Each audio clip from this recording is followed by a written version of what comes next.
ಅದರಲ್ಲೂ ಕೂಡ ಪ್ರಮುಖವಾಗಿ ವಾಮಾಚಾರ, ಮಾಟಮಂತ್ರ, ಶತ್ರುಕಾಟ, ಭೂತ ಪ್ರೇತ ಪಿಶಾಚಿಗಳಂತಹ ತಾಪತ್ರಗಳು, ಎಷ್ಟೋ ವರ್ಷಗಳಿಂದ ನಿಮ್ಮನ್ನು ಕಾಣಿಸ್ತಾ ಇರುವ ಸಮಸ್ಯೆಗಳು, ಮಾಂತ್ರಿಕ ಪ್ರಯೋಗವನ್ನು ಪರಿಹಾರ ಮಾಡುವ ಶಕ್ತಿ ದೇವತೆ ಎಂದು ಮಹಾಪ್ರತಿಕರಾಗಿ 4 ವೇದಗಳಲ್ಲಿ ಅಥರ್ವ ವೇದದಲ್ಲಿ ತಿಳಿಸಿರುವಂತಹ ಉಗ್ರ ದೇವತೆ. ಈ ದೇವಾಲಯ ಬೇರೆ ಎಲ್ಲೂ ಕೂಡ ಈ ಭಾರತ ದೇಶದಲ್ಲಿ ಮಹಾಪ್ರತ್ಯಂಗರ ದೇವಿ ದೇವಾಲಯ ನಿರ್ಮಾಣ ಆಗಿಲ್ಲ. ಅದು ಏಕೈಕವಾಗಿ ಸ್ಥಾಪನೆ ಆಗಿರೋದು ಸ್ವಯಂಭೂ ಮೂರ್ತಿ ಶಿವಮೊಗ್ಗದಲ್ಲಿ.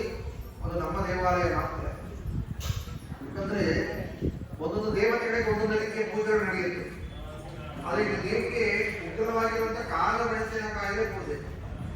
ಈಗ ಎಷ್ಟು ಮನಸ್ಸಲ್ಲಿ ನೊಂದ್ಕೊಂಡು ಯಾರು ನಮಗೆ ದ್ರೋಹ, ವಂಚನೆ, ಜೊತೆಗೆ ಚೂರಿ ಹಾಕುವಂತವ್ರು, ನಿಮ್ಮ ಆಸ್ತಿಯನ್ನು ಲೂಟಿ ಮಾಡುವಂತವ್ರು, ನಿಮಗೆ ಗೊತ್ತಿದ್ದರೆ ಎಷ್ಟೋ ಕಾಲಕ್ಕೆ ಮೋಸ ಮಾಡಿ ಒಂಥರ ಪ್ಲಾನ್ ಮಾಡಿ ನಿಮ್ಮನ್ನು ನಾಶ ಮಾಡ್ತಾರೆ. ನಿಮ್ಮ ಏಳಿಗೆವರೆಗೆ ಹೊಟ್ಟೆ ಕಿತ್ಕೊಡುವಂತವ್ರು, ನಿಮ್ಮ ಕೆಲಸ ಕಾರ್ಯಗಳು ಮುಂದುವರಿತಾ ಇದೆ ಅಂದಾಗ ಇಲ್ಲ ಸಲ್ಲದನ್ನ ತಂದು ನಿಮ್ಮ ಮೇಲೆ ಆಪಾದನೆಯನ್ನು ಬರೋ ರೀತಿ ಮಾಡುವಂಥದ್ದು.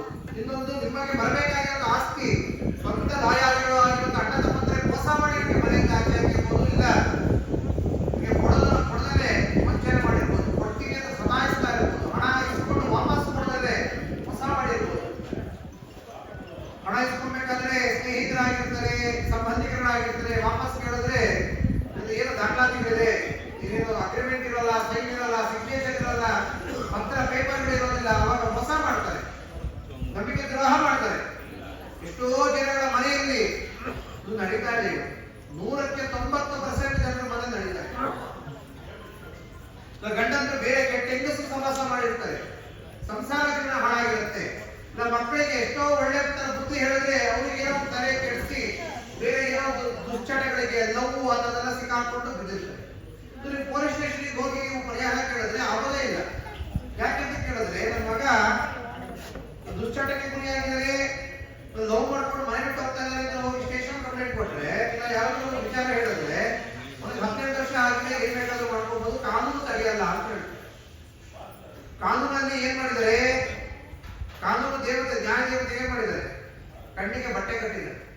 ಕಣ್ಮುಂದೆಯೇ ನಾನು ನೋಡಿದೆ ಅಂದ್ರೆ ಯಾರು ನಂಬಲ್ಲ, ಕೋರ್ಟ್ ಒಪ್ಪಲ್ಲ. ನೀನು ದುಡ್ಡು ಕೊಟ್ಟಿದ್ಯಾ, ನಿಂದೆ ಆಸ್ತಿ ಅನ್ನೋದಕ್ಕೆ, ಇಲ್ಲ ನಿಂದೆ ದುಡ್ಡು ಅನ್ನೋದಕ್ಕೆ ಏನ್ ಸಾಕ್ಷಿ ಇದೆ ಅಂತ ಕೇಳಿ. ಅಗ್ರಿಮೆಂಟ್ ಬರೆಸ್ಕೊಂಡಿದ್ಯಾ, ಸೈನ್ ಹಾಕಿಸ್ಕೊಂಡಿದ್ಯಾ, ಪತ್ರ ಮಾಡಿಸ್ಕೊಂಡಿದ್ಯಾ, ಎಲ್ಲ ನಾನೇ ಮಾಡಿದ್ದೀನಿ ನಂದೇ ಅಂದ್ರೆ ಒಪ್ಪಲ್ಲ. ನಾನೇ ದುಡ್ಡು ಕೊಟ್ಟಿದ್ದೀನಿ, ಕಣ್ಮುಂದೆ ಮೋಸ ಮಾಡ್ಬಿಟ್ಟ, ಕಣ್ಮುಂದೆ ವಂಚನೆ ಮಾಡ್ದ. ನಿಜವಾಗ್ಲೂ ಜೀವನದಲ್ಲಿ ನಡೆದಿದಂತ ಊರಲ್ಲಿರೋರು ಎಲ್ಲ ದೇವರುಗಳಿಗೂ ಆನೆ ಹೇಳ್ಬೋದು, ಪ್ರಮಾಣ ಮಾಡ್ಬೋದು, ಕಣ್ಣೀರ್ ಹಾಕ್ಬೋದು, ಮನಸ್ಸು ಮಾಡ್ಕೊಬಹುದು, ಕೊನೆಗೆ ಏನೂ ಇಲ್ಲದೆ ಬೀದಿ ನಿಂತಿರ್ಬೋದು. ಆದ್ರೆ ಯಾರು ಕೂಡ ಒಪ್ಪಲ್ಲ. ಯಾರು ಅದರ ದುಃಖ ಕಷ್ಟ ಸಿಕ್ಕಾಕೊಂಡು ಅನುಭವಿಸ್ತಾ ಇರ್ತಾರೆ ಅವ್ರಿಗೆ ಮಾತ್ರ ಗೊತ್ತಾಗುತ್ತೆ. ಕೊನೆಗೆ ನೀವೇನೇ ಮಾಡಿದ್ರು ಕೂಡ ಉತ್ತರನೇ ಸಿಗೋದಿಲ್ಲ. ಅವಾಗ ಕೆಲವೊಂದು ಧರ್ಮ ದೇವತೆಗಳು ಅಂತ ಇರುತ್ತೆ, ಇನ್ ಕೆಲವು ದೇವರುಗಳು ಇರುತ್ತೆ. ಒಂದು ಕೋಳಿ ಪೂಜೆ ಇವ್ರ ಕಡೆ, 2ನೇ ಕೋಳಿ ಪೂಜೆ ಅಂದ್ರೆ ಅವ್ರ ಕಡೆ ಇರುತ್ತೆ. ಮನುಷ್ಯನು ಒಬ್ಬರೇ ಅಲ್ಲ, ದೇವತೆಗಳು ಅಂತ ಈ ಮಾಟ ಮಂತ್ರ ಮಾಡ್ತಾರೆ. ಮಾಟ ಮಂತ್ರಗಳು ಒಂದು ಶಕ್ತಿಯಿಂದಲೇ ಮಾಡೋದಕ್ಕೆ ಸಾಧ್ಯ ಅಲ್ವಾ. ಅದಕ್ಕೆ ಕ್ಷುದ್ರ ದೇವತೆಗಳು, ದುಷ್ಟ ದೇವತೆಗಳು ಅಂತ ಹೇಳ್ತಾರೆ. ಕ್ಷುದ್ರ ದೇವತೆಗಳ ಹತ್ರ ಮೊರೆ ಹೋಗಿ ಅವನೆಲ್ಲಾ ತರ ಅಪಪ್ರಚಾರ, ಮೋಸ, ವಂಚನೆ ಎಲ್ಲರೂ ಮಾಡಾದ್ಮೇಲೆ ಅವ್ರಿಗೆ ಇನ್ನೂ ಸಮಾಧಾನ ಆಗೋದಿಲ್ಲ. ಆ ಮನಸ್ಸಲ್ಲಿ ಅಷ್ಟು ದ್ವೇಷ, ಅಹಂಕಾರ, ದುರಹಂಕಾರಗಳು ತುಂಬಿರುತ್ತೆ.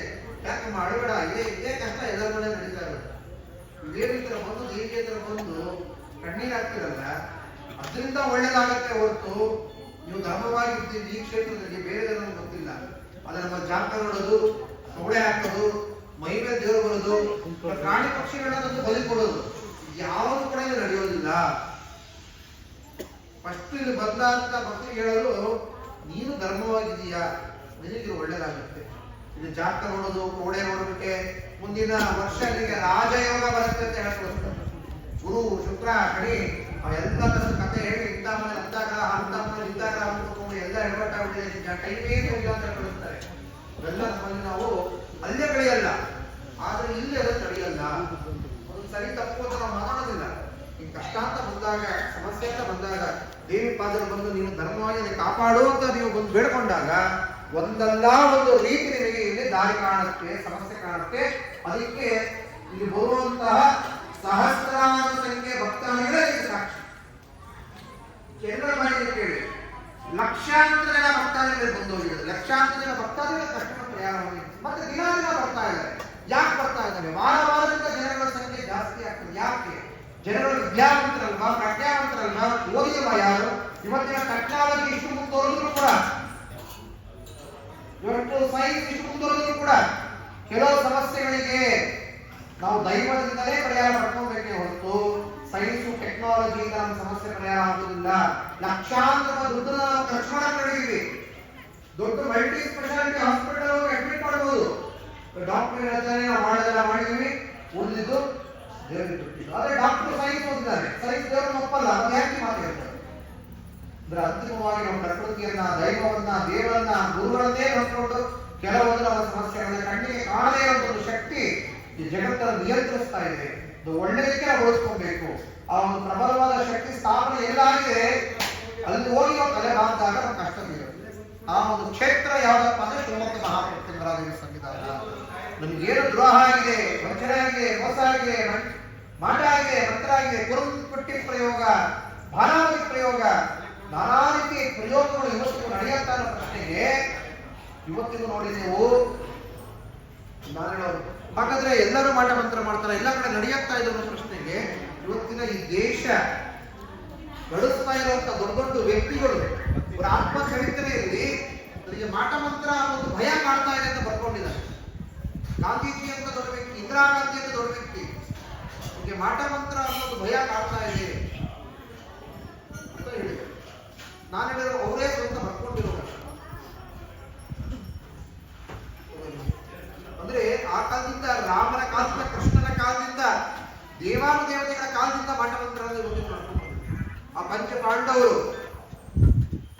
ಕೌರವರು ಮತ್ತೆ ಪಾಂಡವರು ಸ್ವಂತ ಅಣ್ಣತಮ್ಮಂದ್ರೆ ಅವರಿಗೆ ಹಣ ಆಸ್ತಿ ವಿಚಾರಕ್ಕೆ ದುರಹಂಕಾರ ತಲೆಗೇರಿ ಧರ್ಮ ಕೆಲಸ ಮಾಡಿದಂತಹ ಧರ್ಮರಾಯನಿಗೆ ಮೋಸ ಮಾಡಿ ಎಲ್ಲ ಆಸ್ತಿ ಲೂಟಿ ಮಾಡ್ತಾರೆ, ರಾಜ್ಯವನ್ನು ಲೂಟಿ ಮಾಡ್ತಾರೆ, ಅವರ ಸಿಂಹಾಸನದಲ್ಲಿ ಕೂಡ್ತಾರೆ. ಕೊನೆಗೆ ಅಂತ ದೇವತೆಗಳು ವನವಾಸ ಅನ್ನೋದು ಅನುಭವಿಸಬೇಕಾಗಿತ್ತು.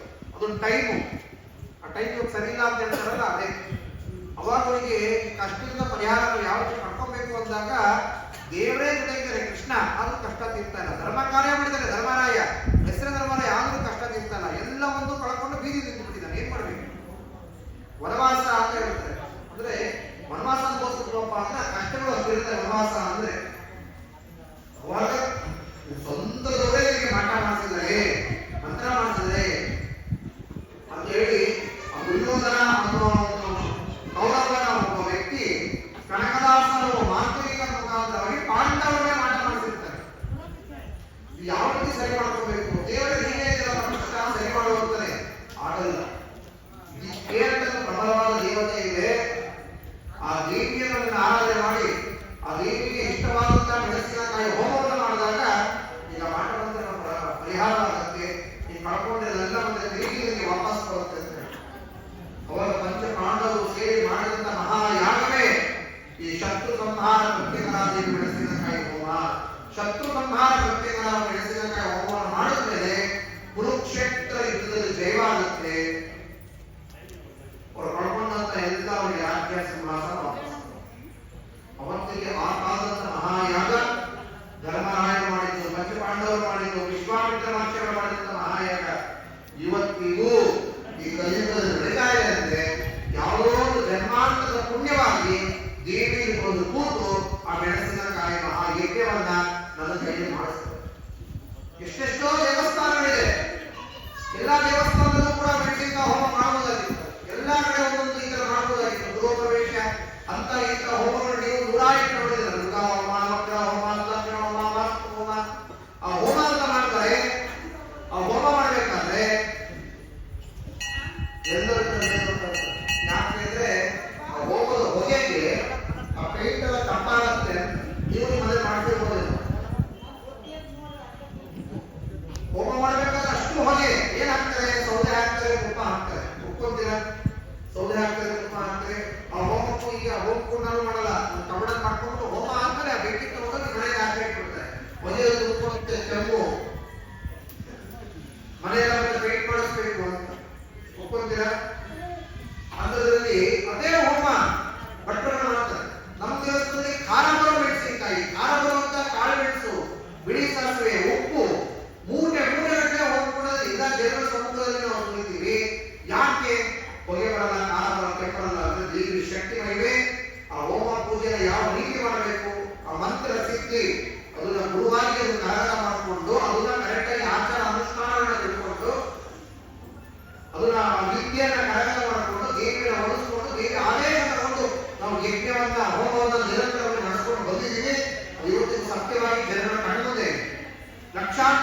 ಮನೆಯಲ್ಲಿ ಇವತ್ತು ನಮ್ಮ ದೇವಸ್ಥಾನದ ಫೋಟೋವನ್ನ ನಮ್ಮ ಫೋಟೋನ ಮನೆಯಲ್ಲಿ ಪೂಜೆ ಮಾಡ್ತಾರೆ. ಯಾಕೆ? ಆ ಕಷ್ಟಗಳು ತೀರಿದೆ, ಕಷ್ಟದ ಕಾಲದಲ್ಲಿ ಆದಂತವರಿಗೆ ನಾವು ಪೂಜೆಗೆ ಮಾಡೋದು ಇರಬೇಕು ಅಂತ ಆ ಫೋಟೋ ಎಲ್ಲ ಜೋಗಲ್ಲೇ ಇರುತ್ತೆ. ಅಲ್ಲಿಗೆ ಸಾಕು. ಯಾಕೆ ಕಷ್ಟ ಬಂದಾಗ ದೈವವನ್ನು ಇರಲಿ ಅಂತ ನೆನ್ಕೊಂಡು ಸುಮ್ಮನೆ ಇಟ್ಕೊಂಡು ಅಂತಾರ. ಇದಕ್ಕೆ ಈ ಮಹಾಯಾಗ ವರ್ತಮಾನವರಿಗೆ ಕೊನೆಯದಾಗಿ ತುಂಬಾ ಏನು ಅನ್ಕೊಂಡಿದ್ದಾರೆ ತುಂಬಾ ಜನ, ಇಲ್ಲಿ ತುಂಬಾ ಶಕ್ತಿ ಇದೆ, ಜನ ಬರ್ತಾರೆ, ಒಳ್ಳೆದಾಗುತ್ತೆ, ಮೆಣಸಿಗೆ ಆಗ್ತಾ ಇರುತ್ತೆ, ಹೊಗೆ ಬರೋಣ ಆಗಲ್ಲ ಅಷ್ಟೇ ಅನ್ಕೊಂಡಿದ್ದಾರೆ. ಅದಕ್ಕೆ ಮೀರುವಂತಹ ಬ್ರಹ್ಮಾಂಡ ಶಕ್ತಿ, ಈ ಜಗತ್ತನ್ನೇ ನಡೆಸುವಂತಹ ಶಕ್ತಿ, ಆ ಮೂಲ ಪ್ರಕೃತಿ ಶ್ರೀಚಕ್ರ ಪೀಠದಲ್ಲಿ ಆ ಆದಿತ್ಯ ಶಕ್ತಿಯೇ ಸ್ವಯಂಭೂವಾಗಿ ನಿಂತ ಮಹಾಪುಣ್ಯಕ್ಷೇತ್ರ ಇದು. ಬರೀ ಮೆಣಸಿನ ಕಾರಣವಾಗಿ ಬರಲ್ಲ ಅಷ್ಟೇ ಅಲ್ಲ, ಒಳ್ಳೆಯದಾದ ಅಷ್ಟೇ ಅಲ್ಲ, ಇಡೀ ಬ್ರಹ್ಮಾಂಡ ಶಕ್ತಿ ಇವತ್ತು ನಿಂತಿದೆ ಅನ್ನೋದು ದೇವರೇ ಗೊತ್ತಿಲ್ಲ, ಸ್ವಲ್ಪ ಮಾತ್ರ ದೇವರೇ ಗೊತ್ತಿದೆ. ತುಂಬಾ ಗೊತ್ತಾಗ್ಬಿಟ್ಟು ಅಂದ್ರೆ ಕರ್ಪಣ ಶಕ್ತಿ ಹೋಗಿಲ್ಲ. ಇದೇನೇ ಬರೀ ಕಣ್ಣಲ್ಲಿ ನಿಂತ್ಕೊಂಡ್ರೆ ನೋಡಕ್ಕಾಗತ್ತ ಅವ್ರನ್ನ? ಅಷ್ಟೇ ಅಲ್ಲ. ಬರಿಗಣ್ಣಲ್ಲಿ ಸೂರ್ಯನಿಗೆ ನೋಡಕ್ಕಾಗಲ್ಲ, ಬರಿಗಣ್ಣಲ್ಲಿ ಸೂರ್ಯನ ನೋಡಕ್ಕಾಗಲ್ಲ. ಒಂದು ಸೂರ್ಯನನ್ನ, ಅದರ ಕೋಟಿ ಸೂರ್ಯರ ಪ್ರಭೆಯನ್ನ, ಒಂದು ಸೂರ್ಯರ ಕೋಟಿ ಸೂರ್ಯರ ಶಕ್ತಿಯನ್ನ ಆ ಸೂರ್ಯ ಚಂದ್ರನ ಸೃಷ್ಟಿ ಮಾಡಿರುವಂಥದ್ದು. ನಾವು ಕಷ್ಟ ಬಂದಾಗ ಎಲ್ಲರಿಗೂ ಯಾಕೆ ಹೇಳ್ತಾ ಇದೆ ಅಂದ್ರೆ, ಯಾರ ಹತ್ರನೋ ಹೇಳ್ಕೊಂಡು ಫೋನ್ ಮಾಡೋದು, ಫೋನ್ ಫ್ರೀ. ಒಂದು ಕರೆನ್ಸಿ ಹಾಕೊಂಡ್ರೆ ಯಾರಿಗೆ ಬೇಕಾದ್ರೂ ಫೋನ್ ಮಾಡೋದು ಫ್ರೀ, ಯಾರಿಗೆ ಬೇಕಾದ್ರೂ ಮೆಸೇಜ್ ಮಾಡೋದು ಫ್ರೀ ಅಂತ ಹೇಳಿ ಎಲ್ಲರ ಹತ್ರ ಹೇಳಿ ಕೊನೆಗೆ ಮಾಡೋದು ಅಂತೆಲ್ಲ ಕೇಳ್ತಾರೆ. ಕೊನೆಗೆ ನಮಗೆ ಏನ್ ಮಾಡ್ತಾರೆ? ನಗೆ ಮಾಡ್ಕೊಂಡು ಮಾಡ್ತಾರೆ, ಹಾಸ್ಯಾಸ್ಪದವಾಗಿ ಮಾಡ್ತಾರೆ, ತುಚ್ಛವಾಗಿ ಕಾಣ್ತಾರೆ, ಕೀಳಾಗಿ ಕಾಣ್ತಾರೆ. ನಾವು ಇಂಥವ್ರ ಹತ್ರ ಕಷ್ಟ ಸಮಸ್ಯೆಯನ್ನು ಹೇಳ್ಕೊಳ್ಳಲ್ಲ. ಈ ಜಗತ್ತನ್ನು ನಿಯಂತ್ರಿಸ್ತಾ ಇರುವಂತಹ ಬ್ರಹ್ಮಾಂಡ ಶಕ್ತಿ ನಮ್ಮ ಮನಸ್ಸಲ್ಲಿ ಧರ್ಮ ಇಟ್ಟು ನಾವು ಹೊಂದ್ಕೊಂಡು ಹೇಳಿದಾಗ ಆ ಶಕ್ತಿಯನ್ನೆಲ್ಲ ಕೇಳುತ್ತೆ. ನಮಗೆ ಯಾವುದೇ ದೇವಸ್ಥಾನ ಹೇಳೋದು ಸಾಧ್ಯ ಇಲ್ಲ. ಮನಸ್ಸಲ್ಲಿ ನಾವು ಧರ್ಮ ಇಟ್ಕೊಂಡು ನಮಗೆ ಕಷ್ಟ ಆಗಿದೆ ಅಂತ ನಾವು ಕೇಳಿದ್ರೆ ಪ್ರಕೃತಿಗೆ ಒಂದು ಶಕ್ತಿ ಅದನ್ನು ಕೇಳುತ್ತೆ. ಕಂಡ್ರೆ ಒಂದಲ್ಲ ಒಂದು ದಿವಸ ಆ ಸಮಸ್ಯೆಗೆ ಪರಿಹಾರ, ದ್ರೋಹ ವಂಚನೆ ಮಾಡುವಂತವನಿಗೆ ಶಿಕ್ಷೆ, ಧರ್ಮಕ್ಕೆ ಜಯ ಅನ್ನೋದು ಕೊಡುತ್ತೇವೆ. ಇದೇ ನಾನು ನಮ್ಮ ಮಕ್ಕಳಿಗೆ ಹೇಳುವಂಥದ್ದು. ಇಂಥವ್ರ ಕಡೆ ಅಂತೂ ಮಕ್ಕಳಿಗೆ ಗುರಿ ಕಳಿಸಿ